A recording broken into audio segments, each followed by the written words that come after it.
Welcome to BSC Bihar state exam में आपका स्वागत है। यह वीडियो बीएसएससी इंटर लेवल का जो वैकेंसी निकला है उसी के लिए आज हम लोग मैथ का प्रैक्टिस सेट का डिस्कशन करने वाले हैं। जैसे एग्जाम में प्रश्न पूछे जाते हैं सेम टू सेम उसी पैटर्न पे यह प्रैक्टिस सेट बनाए गए हैं। वीडियो शुरू करने के पहले चैनल को सब्सक्राइब कर ले, साथ ही बेल बटन को दबा दे ताकि आने वाले प्रत्येक वीडियो का नोटिफिकेशन आपको समय पर मिल सके। साथ ही वीडियो को ज़्यादा से ज़्यादा शेयर करें ताकि लोगों के बीच ये वीडियो आसानी से पहुंच सके। चलिए आज की प्रैक्टिस सेट के पहले प्रश्न से शुरुआत करते हैं। इंपॉर्टेंट क्वेश्चन क्या कर रहा है इसको पढ़िए। कोई राशि 12.5% की वार्षिक साधारण ब्याज पर 2 गुना हो जाता है तो वह राशि कितने समय के लिए लगा था। कितने समय के लिए वह राशि लगा था। देखिए कोई राशि पी है, वह 12.5% वार्षिक ब्याज की दर से कितना हो जाता है, 2 गुना हो जाता है, यानी 2p हो जाता है। तो p से 2p होने के बाद हमको कितना इंटरेस्ट दिया, इंटरेस्ट हमको p मिला। या p क्या है, सिंपल इंटरेस्ट है, क्योंकि p में p ऐड करेंगे तो कितना हो जाएगा 2p। अब देखिए इस क्वेश्चन को सिंपल इंटरेस्ट का फॉर्मूला क्या होता है। सिंपल इंटरेस्ट का फॉर्मूला होता है प्रिंसिपल गुने रेट गुने टाइम बटा 100। ये करेंगे तो ये क्या आ जाएगा, सिंपल इंटरेस्ट आ जाएगा। हमको सिंपल इंटरेस्ट कितना दिया गया, p दिया गया है, ठीक। अब प्रिंसिपल मैंने क्या माना था, p माना था, p प्रिंसिपल है। रेट ऑफ इंटरेस्ट कितना दिया गया, 12.5%। 12.5% को हम लोग कितना लिख सकते हैं, 25/2। कितना, 25/2। इसको लिख सकते हैं 25/2 आ जाएगा, ठीक है। नीचे 100 है तो 100 लिखेंगे ही। और टी फॉर टाइम, यह टाइम हमको निकालना है। देखिए यह p से p कैंसिल हो जाएगा, 25 से 100 कट जाएगा 4 मरते, यानी t बराबर कितना हो जाएगा, ये 4 दूना 8, यानी 8 इधर आ जाएगा, t बराबर 8 वर्ष। यानी करेक्ट आंसर ऑप्शन बी इस प्रश्न का करेक्ट जवाब हो जाएगा। कौन सा, ऑप्शन बी। क्लियर है। नेक्स्ट अगला प्रश्न देखिए। 3 संख्या जिनमें सबसे बड़ी संख्या 16 है और औसत दिया गया है 12। यदि लघुत्तम संख्या बड़ी संख्या की आधी हो तो शेष संख्या ज्ञात कीजिए। देखिए 3 संख्या है, पहला संख्या यहाँ पे होगा, दूसरा ये और तीसरा ये, ठीक है। इसमें क्या करा है, सबसे बड़ी वाली संख्या कितना दिया गया, 16, यानी ये वाली संख्या दिया गया है 16, ठीक। आगे क्या करा है, लघुत्तम संख्या बड़ी वाली संख्या की आधी है, यानी सबसे छोटी वाली संख्या यहाँ पे होगा, यह क्या है, इसका आधा है। 16 का आधा कितना होगा, 8। और इन तीनों का एवरेज कितना दिया गया है, 12। क्या दिया गया, एवरेज 12। अगर यह एवरेज से यह कितना कम है तो यह कम है, कितना, 4 कम है, यानी -4। और ये 16 जो है एवरेज से कितना ज़्यादा है, तो +4 ज़्यादा है। यानी जब इन दोनों को ऐड करेंगे तो रिजल्ट कितना आएगा, 0। यानी ये वाली संख्या क्या होगा, 12 होगा। कौन सा क्या होगा, 12। अगर 12 होगा तभी तो ये तीनों का सम कितना आ जाएगा, 0। यानी करेक्ट आंसर शेष बची हुई संख्या क्या होगा, 12। यानी ऑप्शन ए इस प्रश्न का करेक्ट जवाब होगा। इसको हमने कैसे चेक किया, यह देखिए। ये वाला जो संख्या 8 यह एवरेज से कितना कम है, एवरेज 12 है तो 12 से ये कितना, -4 कम है।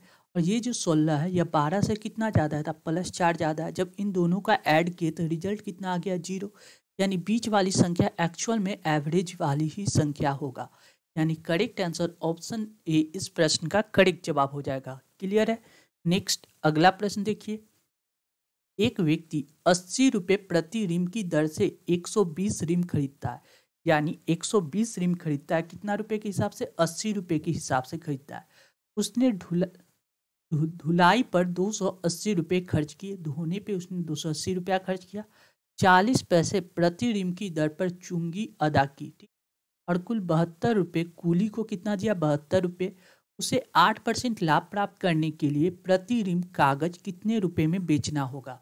सबसे पहले उसका रिम का क्रय मूल्य ज्ञात कर लीजिए। देखिए 80 रुपये प्रति रिम के हिसाब से 120 रिम खरीदा, तो 120 रिम का 80 रुपये के हिसाब से टोटल प्राइस कितना हो गया, 0 0 8 दूना 16 के हासिल 1 8 1 9, 9600 रुपया। तो उसको एक्चुअल में उसको प्राइस लग गया, लेकिन उसने धुलाई पे क्या किया, 280 रुपया खर्च किया। था इसमें हमको क्या करना है, 280 रुपया ऐड करना पड़ेगा, ठीक। आगे क्या कर रहा है, आगे क्या कर रहा है कि 40 पैसे प्रति रिम की दर पर चुंगी अदा की। टोटल रिम कितना खरीदा था, 120। अब प्रत्येक रिम पे कितना चुंगी दे रहा है, यानी 40 पैसा, यानी 0.40। जब इसको सॉल्व कीजिएगा तो ये देखिए पॉइंट हटाएंगे तो नीचे 100 बैठ जाएगा, यानी 1 0 से यहाँ कैंसिल, 1 0 से ये कैंसिल, 12 चक कितना हो जाएगा, 48। यानी 48 रुपया उसने क्या दिया, चुंगी। ठीक है, अब कूली को कितना 72 रुपया दिया, कूली को कितना 72 रुपया। ठीक, यानी टोटल उसको कितना प्राइस लग गया, ये देखिए 8 2 10 की शून्य हासिल 1, 8 2 10 2 12, 12 7 19, 1 20 की शून्य हासिल 2, 6 2 8, 8 2 10 की शून्य हासिल 1, 9 1 10, यानी 1000 रुपया, यानी 10,000 रुपया का उसने क्या खरीदा था, रिम खरीदा था। और इस पे उसको क्या करना है, 8% का प्रॉफिट प्राप्त करना है। तो 8% का प्रॉफिट प्राप्त करने के लिए उसको क्या करना पड़ेगा, 10,000 रुपया का 8% यानी 108/100 निकाल देंगे। जब इसको काटिएगा तो 00 से 00 कैंसिल, यानी 10800 उसका क्या होगा, टोटल प्राइस हो गया। अब पूछ रहा है क्या कि प्रति रिम कागज कितने रुपए में बेचेगा।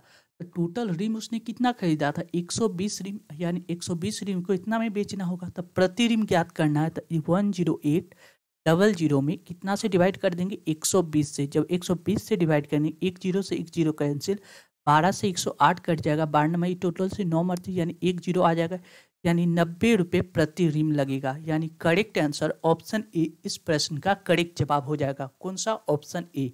क्लियर है। नेक्स्ट अगला प्रश्न देखिए, एक रेडियो का बिक्री मूल्य 15% छूट देने के बाद 255 रुपया हो जाता है, तो रेडियो का अंकित मूल्य ज्ञात कीजिए। देखिए 15% का फ्रैक्शन वैल्यू क्या होता है, इसको जानिए। देखिए 5% का फ्रैक्शन वैल्यू हम लोग कितना जानते हैं, 1/20। 5% का फ्रैक्शन वैल्यू 1/20, ये 5 का क्या गुना है, तो 5 का आप कहिएगा ये 3 गुना है, 3 गुना। तो इसको भी हमको 3 से मल्टीप्लाई करेंगे। जब 3 से मल्टीप्लाई करेंगे तो 3/20 इसका फ्रैक्शन वैल्यू हो जाएगा। यानी 5%, 15% का फ्रैक्शन वैल्यू कितना होता है, 3/20। क्लियर है। आगे क्या कर रहा है, देखिए 15% छूट देता है, किसी वस्तु का दाम 20 रुपया है, तो इसका फ्रैक्शन वैल्यू कितना, 3 आ गया, यानी 3 रुपया इसको छूट देगा, तो ये कितना में बेचेगा, ये क्या कीजिए 17 रुपया में बेचेगा। कितना में, 17 रुपया में।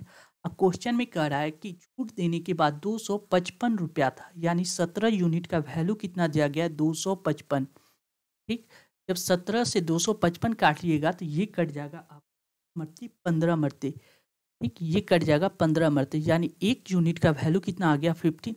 हमसे पूछ के आ रहा है रेडियो का अंकित मूल्य क्या, अंकित मूल्य 20 यूनिट है, यानी 20 यूनिट है। 20 में इससे 15 से मल्टीप्लाई करने के 15 दूना 30, यानी अंकित मूल्य कितना था, 300 रुपया।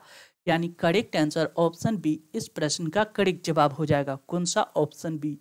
क्लियर है। नेक्स्ट अगला प्रश्न देखिए, एक विक्रेता अपने सामान पर लागत मूल्य से 20% अधिक मूल्य अंकित करता है। देखिए 20% का फ्रैक्शन वैल्यू आपको पता होना चाहिए, 1/5 होता है। कितना, 1/5। ठीक है, फिर वह उस पर कुछ छूट देता है और 8% का लाभ कमाता है। देखिए 8% का फ्रैक्शन वैल्यू कैसे ज्ञात करते हैं, देखिए हमको पता है 4% का फ्रैक्शन वैल्यू होता है 1/25। ठीक, अब इसका क्या करा है, 8% प्रॉफिट, यानी 8% का फ्रैक्शन वैल्यू हो जाएगा कितना, ये कितना, इसका 2 गुना है। तो इधर भी हमको क्या करना है, 2 से मल्टीप्लाई कर देंगे, 2/25। ठीक है, 8% का फ्रैक्शन वैल्यू हो जाएगा कितना, 2/25। क्लियर। आगे क्वेश्चन में क्या करा है उसको समझिए। क्वेश्चन कह रहा है कि एक विक्रेता अपने सामान को लागत मूल्य से 20% अधिक अंकित करता है, यानी लागत मूल्य अगर 5 रुपया है तो वह अंकित कितना करेगा, 6 रुपया। फिर वह उस पर कुछ छूट देता है और 8% का लाभ कमाता है। प्रॉफिट किस पे होगा, क्रय पे होगा, यानी लागत मूल्य कितना है, 25 यूनिट है, तो उस पर 2 रुपया का प्रॉफिट कमाएगा। यानी लागत मूल्य अगर 25 रुपया है तो 2 यूनिट का प्रॉफिट कमाएगा, क्योंकि 8% प्रॉफिट होगा, यानी 2/25, यानी 2 यूनिट 26 27 27। इधर देखिए ये भी क्या है, क्रय मूल्य, लागत मूल्य, ये क्या है, क्रय मूल्य, क्रैमुल, ये भी क्रैमुल है और ये भी क्रैमुल है, तो दोनों क्रैमुल सेम होना चाहिए। तो ये 25 है तो इसको भी 25 होना चाहिए। तो इसमें हमने क्या किया, 5 से मल्टीप्लाई कर देंगे, 5 से मल्टीप्लाई कर देंगे तो ऊपर वाला क्रैमुल कितना आ जाएगा, 25, और क्रैमुल कितना हो जाएगा, 5 से मल्टीप्लाई करेंगे तो 30। यानी कहने का मतलब उसने अंकित मूल्य 30 रुपया किया था, लेकिन वह बेच कितना में रहा है, 27 रुपया में। कितना का छूट दे रहा है, तो छूट दे रहा है 3 यूनिट का। 3 यूनिट का छूट किस पे दे रहा है, अंकित मूल्य पे। अंकित मूल्य कितना था, 30 था, 30 पे 3 का छूट, तो इसको 100 पे निकाल देंगे, परसेंटेज 3 से कट जाएगा, 10 मतलब, यानी 0 से 0 कैंसिल, यानी 10% का प्रॉफिट होगा। 10% उसने क्या कर रहा था, छूट दे रहा था। यानी करेक्ट आंसर ऑप्शन बी इस प्रश्न का करेक्ट जवाब हो जाएगा। नेक्स्ट अगला देखिए, यदि कोई व्यक्ति 40 किलोमीटर प्रति घंटा की गति से यात्रा करता है तो कुछ दूरी 6 घंटे में तय करता है, ठीक। यदि वही दूरी 4 घंटे में पूरी करनी हो तो उसकी गति कितना होगा। देखिए, एक व्यक्ति अगर 40 किलोमीटर प्रति घंटा से कुछ दूरी को 6 घंटे में तय करता है, डिस्टेंस दूरी बराबर क्या होता है, 4 गुने समय, यानी डिस्टेंस बराबर क्या होता है, डिस्टेंस बराबर होता क्या है, स्पीड, स्पीड गुने टाइम, ठीक है। तो डिस्टेंस हमसे यहाँ से निकाल देंगे, डिस्टेंस कितना है ये निकल जाएगा, क्या स्पीड दिया गया 40 किलोमीटर प्रति घंटा के स्पीड से 6 घंटा में उसने कितना दूरी तय किया, 4 के 24, 240 किलोमीटर का डिस्टेंस तय किया। अब वह दूरी को 4 घंटे में तय करने के लिए उसका स्पीड कितना होगा, स्पीड बराबर क्या होता है, स्पीड बराबर होता है distance upon time, distance upon time. तो डिस्टेंस कितना दिया गया है 240, इस टाइम कितना दिया गया 4 घंटा, 4 से काट दीजिएगा तो 6 4 के 24 यानी 60 किलोमीटर प्रति घंटा इसका स्पीड हो जाएगा। यानी करेक्ट आंसर ऑप्शन बी इस प्रश्न का करेक्ट जवाब हो जाएगा। क्लियर है। नेक्स्ट अगला प्रश्न देखिए, किसी कारोबार में पी 3 माह के लिए 9100 रुपया और क्यू 2 माह के लिए 6825 रुपया और आर 5 माह के लिए 8190 रुपया का निवेश करता है। यदि कुल लाभ की राशि 4158 रुपया है तो क्यू को कितना लाभ मिलेगा। देखिए, पी लगाता है कुछ पैसा, फिर क्यू लगाता है और फिर क्या करता है, आर लगाता है, ठीक है। देखिए, पी कितना लगाता है, 3 महीना के लिए कितना पैसा लगाता है, 9100 रुपया, ठीक। क्यू का बात किया जाए तो यह लगाता है 2 महीना के लिए कितना, 6825 रुपया, ठीक। और आर का बात किया जाए तो ये लगाता है 5 महीना के लिए कितना, 8190 रुपया। अब देखिए कैसे कटेगा ये देखिए, इसका लास्ट डिजिट 5 है, इसमें 0 है, इसमें 0 है, तो 5 से कैंसिल हो जाएगा, तो 5 से काटेंगे तो देखिए ये कट जाएगा, कितना मरते देखिए 5 एकम 5, एक बच रहा है 5 3 15, 18 3 5 का 30, 6 50 25 यानी 1365 हो जाएगा, 5 से कट जाएगा। अगर इसको 5 से इसको काटिएगा तो ये कितना मरते कट जाएगा, तो देखिए 5 से काटेंगे, 5 5 एकम 5, 4 बच रहा है, 8 बचे 40, एक बचा 5 दूना 10, 0 उतर जाएगा यानी 1820 कैंसिल हो जाएगा। अब देखिए यहाँ भी 0 है, यहाँ 5 है और यहाँ 0 है, फिर 5 से कैंसिल हो जाएगा, 5 से काट देते हैं फिर से, जब 5 से काटिएगा ये कट जाएगा, 5 3 15, 18 3 5 का 30, 5 का 20, 364, इसको काटिएगा 5 से तो 5 दूना 10, 5 7 35 35 और 50 25, ठीक। और इसको काटिएगा 5 से तो ये कितना मरते कट जाएगा, देखिए 5 एकम 5, 8 5 का 30, एक बच रहा है 16 पचे 80, एक बच रहा है यहाँ 5 3 15, 5 4 बचे 8 बचे 40, ठीक। अब देखिए इसका लास्ट डिजिट इसमें 2 है, ये लास्ट डिजिट या ये भी लास्ट डिजिट सम है, तो ये 2 से कैंसिल हो जाएगा, जब 2 से काटेंगे तो ये देखिए कितना मरते कट जाएगा, 1 8 दूना 16, 2 दूना 4, इसको काटिएगा तो 8 दूना 16, 1 9 दूना 18 यानी 819 इसका आ जाएगा। अब देखिए सिंप्लीफाई कीजिएगा तो ये कैसे लिख सकते, इसको देख लीजिए, ये आ जाएगा कितना, 3 दूना 6, 88 54 यानी 546 इसका आ जाएगा। रेशियो ये कितना आ जाएगा 275 क्यू का, और आर का बात किया जाए तो 819। अगर इसको चेक कीजिएगा तो ये क्या गुना है, यानी इस बात की जाए ये कितना आ रहा है, 5 15 ना होगा, 3 मरते कट जाएगा यानी 227 है, लास्ट में 3 आ जाएगा। इसको चेक कीजिएगा तो ये आ जाएगा आपका क्या गुना आ जाएगा, ये 2 गुना है, और इसका बात किया जाए तो ये है 3 गुना, यानी इस 273 से अगर तीनों तरफ भाग देंगे तो ये आ जाएगा 2, ये आ जाएगा 1 और ये आ जाएगा 3, यानी 2:1:3 पी आर आप में बांट लिया। यदि कुल राशि दिया गया है 4158 यानी 3 2 5 1 6 यूनिट का वैल्यू दिया गया कितना है 4158, ठीक। तो 1 यूनिट का वैल्यू कितना हो जाएगा, 4 से जब डिवाइड कीजिएगा तो ये देखिए 4 4 के 24, क्या 36 6 मरते लगाएंगे तो 36 बचेगा कितना 5, 36 और 4 40 41 यानी 5 बच रहा है, यानी 54 54 लगाएंगे बचेगा 34 18 3 यानी 693। इसमें क्या आ जाएगा, एक यूनिट का वैल्यू हमसे पूछ रहा है क्यू का वैल्यू कितना 1 यूनिट, और 1 यूनिट का वैल्यू ही कितना आ गया 693, यानी करेक्ट आंसर ऑप्शन बी इस प्रश्न का करेक्ट जवाब हो जाएगा। क्लियर है। नेक्स्ट अगला प्रश्न देखिए, राम की आय श्याम की आय से 100 रुपया अधिक है। राम का जो आय है वह श्याम की आय से 100 रुपया अधिक है। ठीक है, अगर श्याम की आय से यह कितना है 100 रुपया अधिक, बराबर नहीं है, एक मिनट, ये बराबर नहीं है। राम की जो आय है वह श्याम की आय से 100 रुपया एक्स्ट्रा है। ठीक है, यानी राम की जो आय है वह अगर श्याम की आय में 100 रुपया अगर हम जोड़ दे तो राम की आय के बराबर हो जाएगा। ठीक, आगे क्या कर रहा है, यदि राम और श्याम की औसत आय दिया गया 850 रुपया, यानी राम प्लस श्याम दोनों को जोड़ के 2 से डिवाइड कर देंगे तो एवरेज आ जाएगा। ये दिया गया 850 रुपया, यानी राम प्लस श्याम की आय कितना हो जाएगा 0, 5 दूना 10 के 8 दूना 16 17, यानी 1700। हमसे क्या पूछ रहा है, राम की आय क्या होगी, यानी राम की आय, यानी राम की जगह पे यहाँ श्याम की जगह पे हम लोग लिख सकते हैं श्याम बराबर राम माइनस 100, क्योंकि यह 100 प्लस में तो इधर आ जाएगा माइनस में, ये वाला वैल्यू हम यहाँ पे पुट कर देते हैं, यानी आर प्लस आर, इसकी जगह पे क्या लिख सकते हैं आर माइनस 100।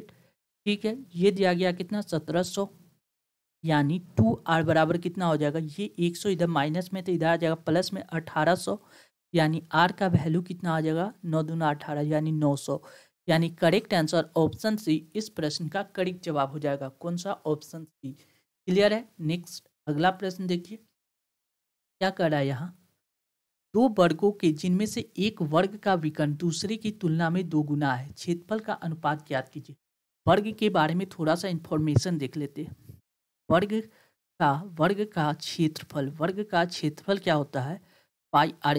वर्ग का क्षेत्रफल होता है साइड स्क्वायर, यानी भुजा का स्क्वायर। क्या होता है, भुजा का स्क्वायर। वर्ग का विकर्ण बराबर क्या होता है, ये भी याद रखा, विकर्ण बराबर होता है √2 इंटू भुजा वर्ग का विकर्ण होता है। यानी अगर हम भुजा निकालना चाहे तो भुजा बराबर हम लोग लिख सकते हैं क्या, विकर्ण बटा √2। क्लियर। यानी अगर इसका यूज करके अगर भुजा के जगह पे देखिए, हमसे क्या पूछ नहीं रहा, अभी हम लोग क्या करें, इसी को सिंपलीफाई। वर्ग का क्षेत्रफल क्या होता है भुजा स्क्वायर, भुजा के जगह पे हम लोग क्या लिख सकते हैं, विकर्ण बटा √2 का स्क्वायर, विकर्ण बटा √2 का स्क्वायर, यानी वर्ग का क्षेत्रफल भुजा स्क्वायर, भुजा के जगह हम लोग लिख सकते हैं विकर्ण बाई √2 का स्क्वायर, यानी विकर्ण का स्क्वायर लिख सकते हैं यहाँ पे क्या चाहिए, विकर्ण का स्क्वायर बटा 2। ठीक है, यानी वर्ग का क्षेत्रफल क्या हो जाता है, विकर्ण का स्क्वायर बटा 2। अब क्वेश्चन में क्या कर रहा है, दो वर्ग जिनमें से एक का विकर्ण दूसरे की तुलना में 2 गुना है। देखिए पहला का एगो विकर्ण दिया गया है, विकर्ण का रेशियो, विकर्ण V1 और डायमीटर लिख सकते हैं director V1 by V2, V4 विकर्ण है ना कि एरिया है। ठीक है, V1 क्या दिया गया, दूसरी की तुलना में 2 गुना है। वर्ग का विकर्ण, एक का विकर्ण दूसरे की तुलना में 2 गुना है, इसकी तुलना में यह कितना है 2 है, V1 बराबर 2। अब इसका एरिया निकालिएगा तो एरिया क्या हो जाएगा, विकर्ण का स्क्वायर बाई 2, यानी 2 का स्क्वायर बटा 2, रेशियो इधर क्या 1 का स्क्वायर बटा 2, 2 से 2 कैंसिल हो जाएगा, 2 का स्क्वायर कितना आ जाएगा 4, 1 का स्क्वायर 1, यानी 4:1 इसका करेक्ट आंसर होगा। यानी ऑप्शन सी इस प्रश्न का करेक्ट जवाब हो जाएगा। कौन सा, ऑप्शन सी। क्लियर है। नेक्स्ट अगला प्रश्न देखिए, एक वर्ग की प्रत्येक भुजा को 10% बढ़ाया जाता है तो उनकी क्षेत्रफल में कितने प्रतिशत की वृद्धि होगी। वर्ग का क्षेत्रफल क्या होता है, वर्ग का क्षेत्रफल होता है भुजा स्क्वायर, क्या होता है भुजा का स्क्वायर, भुजा मतलब 10, यानी भुजा को कितना 10% बढ़ाएगा, एक बार 10% का बढ़ाएंगे फिर क्या करेंगे 10% का बढ़ाना, क्योंकि भुजा कितना है 2 बार। जब भी कोई चीज़ 2 बार का वृद्धि हो तो हम क्या लगाएंगे, सक्सेसिव लगाएंगे, सक्सेसिव यानी x plus y plus x y बटा 100, इसको क्या कहते हैं सक्सेसिव का ये फार्मूला है। जब इसकी जगह पे हम पुट करेंगे यानी 10 प्लस 10 प्लस 10 गुने 10 बटा 100, जब इसको सॉल्व कीजिएगा तो ये 00 से 00 कैंसिल, 20 और 1 कितना हो गया 21%, यानी करेक्ट आंसर ऑप्शन डी इसका करेक्ट जवाब होगा। कौन सा? Option D. क्लियर है? नेक्स्ट अगला प्रश्न देखिए। एक बॉक्स में 1 रुपये 50 पैसे और 25 पैसे के सिक्के हैं, ठीक। सिक्कों की कुल संख्या 378 है। उपयुक्त सिक्कों के मूल्य का अनुपात 13, 11 और 7 है। 25 पैसे के सिक्कों की संख्या ज्ञात कीजिए। हमसे क्वेश्चन में क्या पूछ रहा है कि 25 पैसे के कितने सिक्के हैं। देखिए इस क्वेश्चन को कैसे सॉल्व करना है। 1 रुपया का है, 1 रुपया है, ठीक है। उसके बाद दिया गया है कितना 50 पैसे, ठीक, 50 पैसे, और दिया गया कितना 25 पैसे। देखिए 1 रुपया के लिए एक सिक्का, 50 पैसे, अगर इसको 1 रुपया 1 रुपया के लिए हमको 50 पैसे वाले कितने सिक्के चाहिए? 50 पैसे वाले 2 सिक्के चाहिए, ठीक। अगर 25 पैसे वाले 1 रुपया के लिए कितना सिक्का चाहिए? तो 4 सिक्का चाहिए। ये सिक्के की बात करें, क्वाइन, ठीक। और टोटल कितना दिया गया? इनके मूल्य का अनुपात दिया गया 13:11:7। देखिए 13 रुपया का 1 रुपये वाले 13 सिक्का, 13 रुपये में 1 रुपये वाले कितने सिक्के होंगे? 13 होंगे, यानी ये आ जाएगा 13। अब देखिए 11 रुपये में 50 पैसे वाले कितने सिक्के होंगे? तो 50 पैसे वाले 2-2 के हिसाब से 11 दूना 22 सिक्का हो जाएगा। टोटल 22 क्वाइन, 7 28 क्वाइन, ठीक है। अब ये टोटल क्वाइन कितना दिया गया? 3 दू 8 दू 10 3 13 के 3 हासिल 1, 2 दू 4, 1 5 1 6, 63, यानी टोटल क्वाइन 63 है। जबकि क्वाइन की कुल संख्या कितना है? 378। 63 का यूनिट का वैल्यू दिया गया 378, ठीक है। जब इसको काटिएगा तो 6 मत से काटिएगा, 6 से कट जाएगा, यानी 1 यूनिट का वैल्यू आ गया 6। हमसे क्या पूछ रहा है? 25 पैसे के सिक्कों की संख्या कितना है? तो हमने देखा 25 पैसे की सिक्कों की संख्या कितना है? टोटल 28 यूनिट है, यानी 1 यूनिट का वैल्यू 6 है, तो 28 मल्टीप्लाई 6, यानी 28 यूनिट का वैल्यू निकल जाएगा। 8 छक 48 के 8 हासिल 4, 6 दूना 12, 12 4 कितना हो जाएगा 16, यानी 168 इसका करेक्ट आंसर होगा, यानी ऑप्शन ए इस प्रश्न का करेक्ट जवाब हो जाएगा। क्लियर है? नेक्स्ट अगला प्रश्न देखिए। एक दुकानदार को 630 रुपये में एक कोट बेचने पे 5% का लाभ होता है। कोट का लागत मूल्य ज्ञात कीजिए। देखिए 5% का फ्रैक्शन वैल्यू कितना होता है? 5 दूना 10, 10 1/20, यानी 5% का फ्रैक्शन वैल्यू होता है 1/20। क्या कर रहा है? एक दुकानदार 630 रुपये में बेचने पे एक कोट पे 5% का प्रॉफिट कमाता है, यानी 20 रुपया का सामान है, उसको कितना 1 रुपया प्रॉफिट के हिसाब से उसने कितना में बेचा? 21 रुपया में। क्वेश्चन में कह रहा है 21 रुपया में न बेचकर वह बेच कितना में रहा है? 630 रुपया में, यानी 21 यूनिट का वैल्यू दिया गया 630, यानी यह कितना गुना है? ये 3 गुना है, ठीक, 30 गुना है। यानी 20 यूनिट का वैल्यू में 20 में 30 से मल्टीप्लाई करेंगे तो 3 दूना 6, यानी 600 रुपया का सामान को हमने कितना में बेच रहे हैं? 630 रुपया में। तो लागत मूल्य कितना आ गया? 600 रुपया, यानी करेक्ट आंसर ऑप्शन सी इस प्रश्न का करेक्ट जवाब हो जाएगा। कौन सा? Option C. क्लियर है? नेक्स्ट देखिए। किसी कॉलेज में 1/5 लड़कियों और 1/8 लड़कों ने एक सामाजिक शिविर में भाग लिया है, ठीक। कॉलेज में कुल कितने भाग छात्रों ने शिविर में भाग लिए?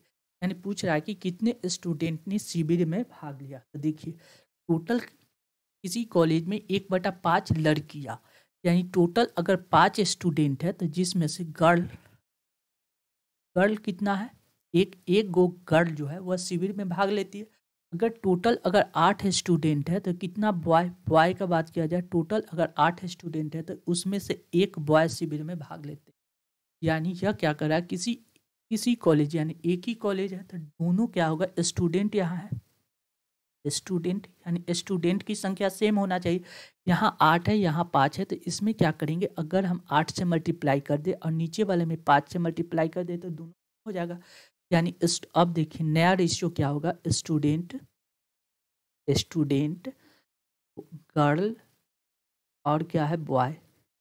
इनका नया रेशियो क्या होगा? देखिए 8×5 40, ये भी 40 हो गया, ये भी 40, यानी टोटल स्टूडेंट कितना हो जाएगा? 40।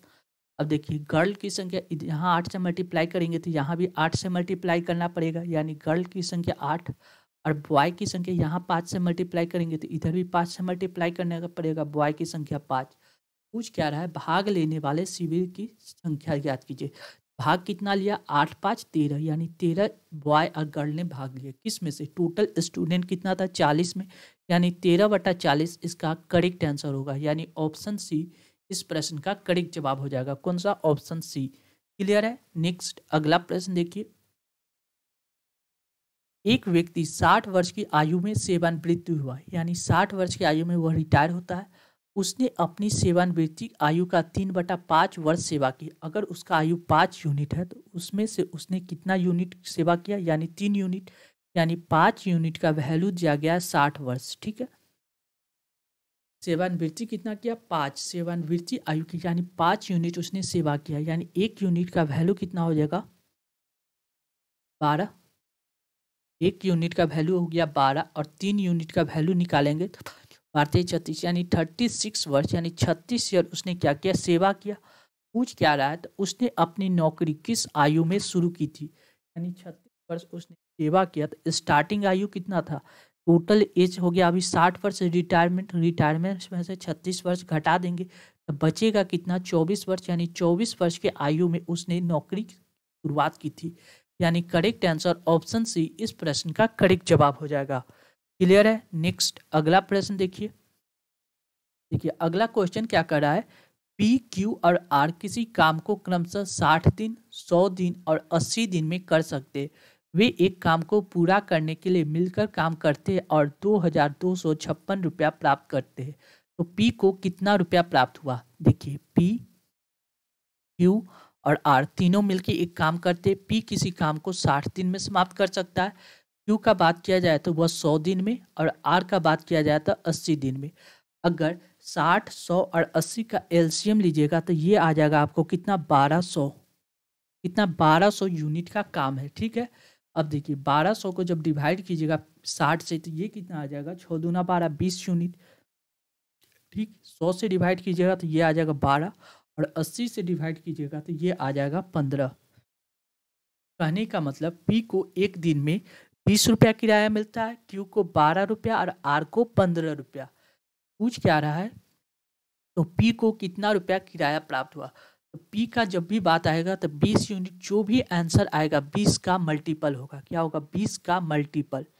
ठीक, तो 20 का मल्टीपल चेक कीजिएगा तो केवल ऑप्शन सी ही है जो 20 से आसानी से कट जाएगा, यानी करेक्ट आंसर ऑप्शन सी हो जाएगा। लेकिन अगर इसको बनाने के लिए बात किया जाए तो देखिए कैसे बनाएंगे, 20, 12 और 15 को ऐड कीजिएगा तो 5 के 6, 7, 2, 3, 1, 4, यानी 47 यूनिट का वैल्यू कितना दिया गया, 2256। 47 यूनिट का वैल्यू दिया गया 2256। जब इसको काटिएगा 47 से तो ये कट जाएगा, कितना मरते, 48 मरते, 48 मरते, यानी 1 यूनिट का वैल्यू आ गया 48।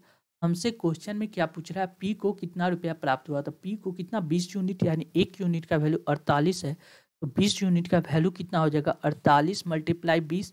जब इसको मल्टीप्लाई कीजिएगा तो ये 0, 8 दूना 16 की 6 हासिल, 4 दूना 8 1 9, यानी 960 इसका करेक्ट आंसर होगा, यानी ऑप्शन सी इस प्रश्न का करेक्ट जवाब हो जाएगा। क्लियर है। नेक्स्ट अगला प्रश्न देखिए, किसी गांव की जनसंख्या 5000 लोगों की कुल आबादी में से 10% बढ़ती है, यानी पुरुष की आबादी 10% और महिला की आबादी 15% बढ़ता है।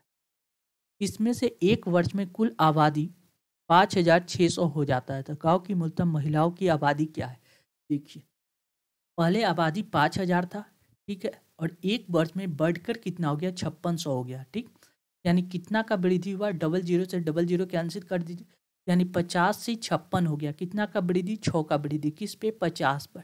यानी जब इसे 100% निकालेंगे तो ये देखिए 0 से 0 कैंसिल, 5 दूना 10, यानी 6 दूना 12, यानी टोटल 12% का ओवरऑल वृद्धि हुआ। यानी क्वेश्चन में आगे क्या कह रहा है कि मेल और फीमेल, मेल का बात किया जाए तो ये 10% बढ़ता है, और फीमेल का बात किया जाए तो 15% बढ़ता है। लेकिन ओवरऑल वृद्धि का बात किया जाए तो ये 12% का वृद्धि हो जाता है। ठीक, जब इसको सॉल्व कीजिएगा तो 15 में से 12 जाएगा तो 3, 10 में से यानी 2, यानी टोटल कहा जाए तो फीमेल का जो यूनिट होगा 2 यूनिट होगा, और मेल का यूनिट होगा या 3 यूनिट। यह क्या आ गया, संख्या आ गया। अब पूछ रहा है 3 2 5, 5 यूनिट, यानी टोटल जनसंख्या कितना है, 5 यूनिट का वैल्यू दिया गया 5000। ठीक है, तो 1 यूनिट का वैल्यू कितना हो जाएगा, 1000। हमसे क्वेश्चन में क्या पूछ रहा है, 2 यूनिट का वैल्यू, इसमें 1000 से मल्टीप्लाई करेंगे तो कितना आ जाएगा 2000, यानी 2000 इसका करेक्ट फीमेल संख्या हो जाएगी। यानी करेक्ट आंसर ऑप्शन सी इस प्रश्न का करेक्ट जवाब हो जाएगा। नेक्स्ट अगला प्रश्न देखिए, किसी संख्या को 14 से भाग देने पे भागफल 24 तथा शेषफल 13 प्राप्त होता है। अब इस संख्या ज्ञात कीजिए। कोई संख्या n है जिसको 14 से डिवाइड करते हैं तो भागफल कितना 24 प्राप्त होता है, ठीक, और शेषफल 13 प्राप्त होता है।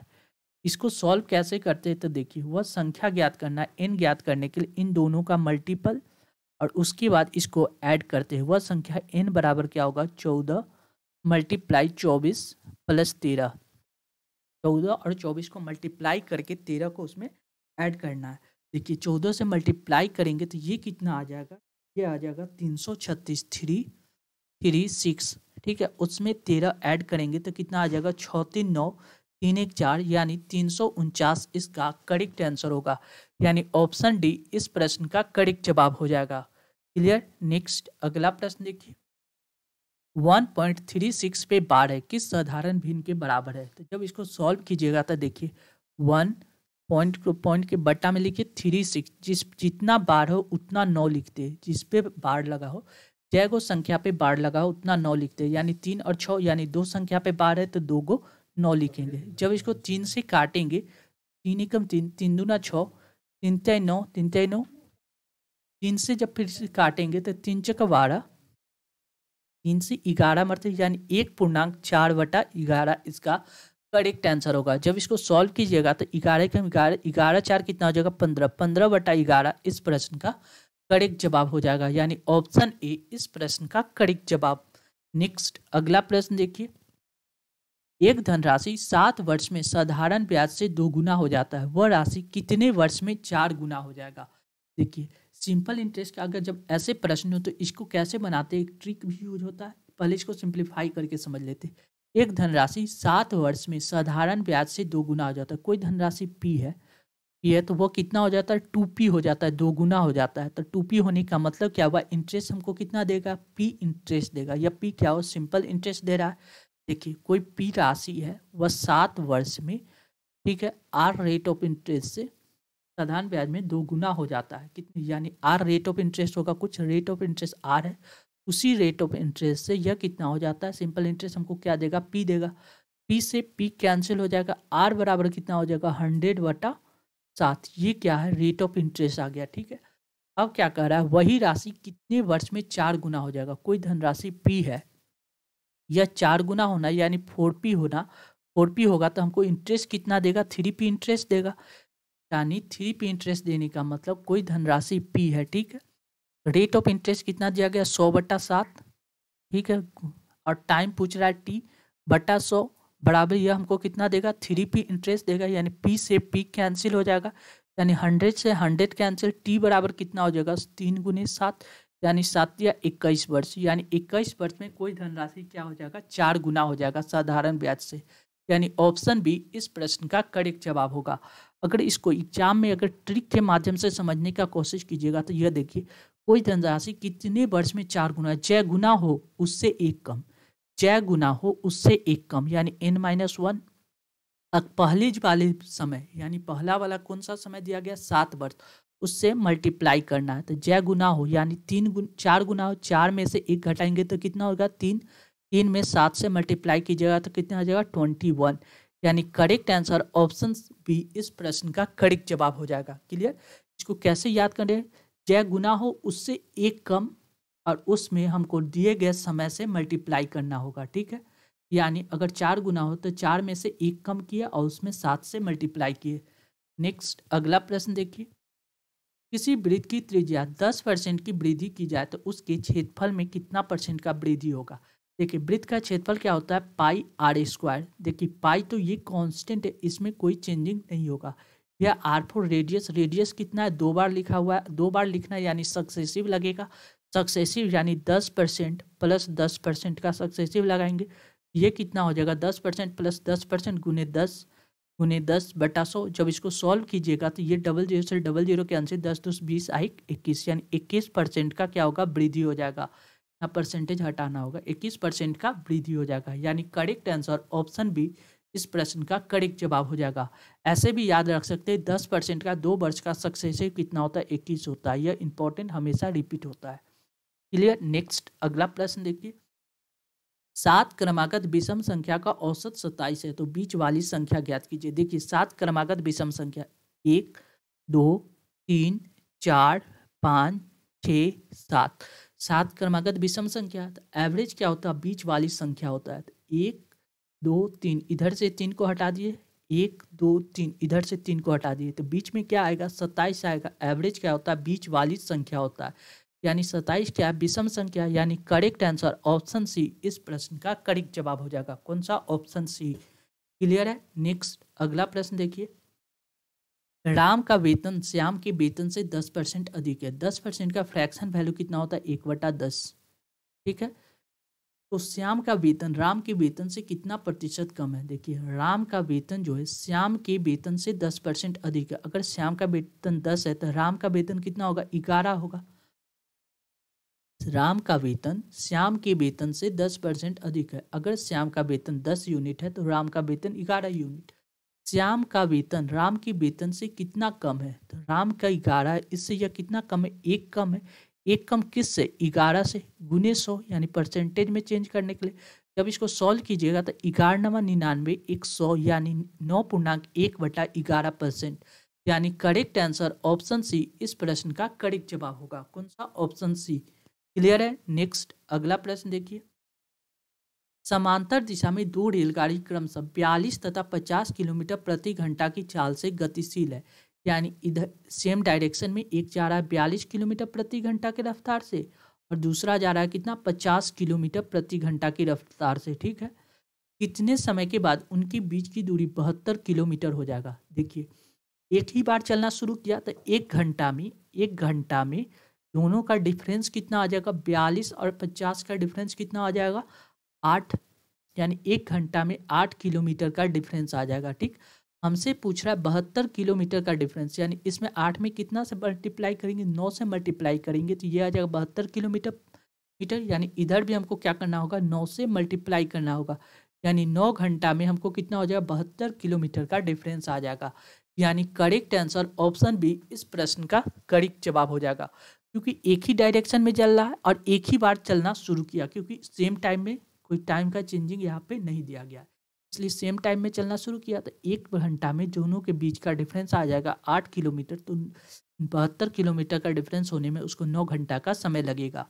नेक्स्ट अगला प्रश्न देखिए, 60 किलोमीटर प्रति घंटा की गति से चल रही एक यात्री गाड़ी एक स्टेशन से मालगाड़ी को 6 घंटे के बाद चलती है।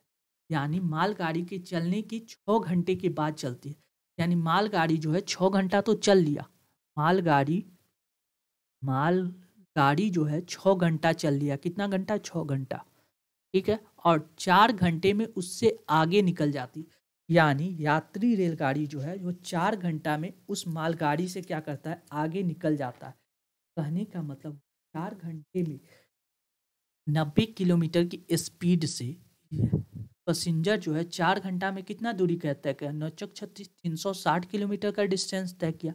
यही 360 किलोमीटर का डिस्टेंस मालगाड़ी को तय करने में कितना समय लगेगा, मालगाड़ी को तय करने में समय कितना लगा, 6 घंटा तो पहले वो चल लिया था और 4 घंटा इसको चलना, यानी टोटल डिस्टेंस तय करने में इसको मालगाड़ी को 10 घंटे का समय लगा। यानी 10 से डिवाइड कर देंगे, यानी 36 किलोमीटर प्रति घंटा की स्पीड से क्या चल रहा था, मालगाड़ी चल रहा था। यानी करेक्ट आंसर ऑप्शन ए इस प्रश्न का करेक्ट जवाब होगा। कौन सा, ऑप्शन ए। क्लियर है। नेक्स्ट, 20 आदमी 8 दिन में 1000 रुपये कमाते हैं, तो कितने आदमी 2 दिन में 200 रुपये कमाएंगे। देखिए व्यक्ति और समय को ऊपर रखेंगे, बाकी को नीचे। 20 आदमी है, 20 आदमी 8 दिन में कितना कमा रहा है, 1000 रुपया कमा रहा है। ठीक है। व्यक्ति और समय को ऊपर, आगे क्या कर रहा है, तो 2 आदमी, कितने आदमी, वह मैन पूछ रहा है, एम एक्स मान लीजिए, एम मैन किसी काम को कितना आदमी 2 दिन में कितना कमाएगा, 200 रुपया। कितना आदमी 2 दिन में 200 रुपया कमाएगा। ठीक है। देखिए 2 से काट देंगे, ये कितना मरते, 10 मरते कैंसिल हो जाएगा।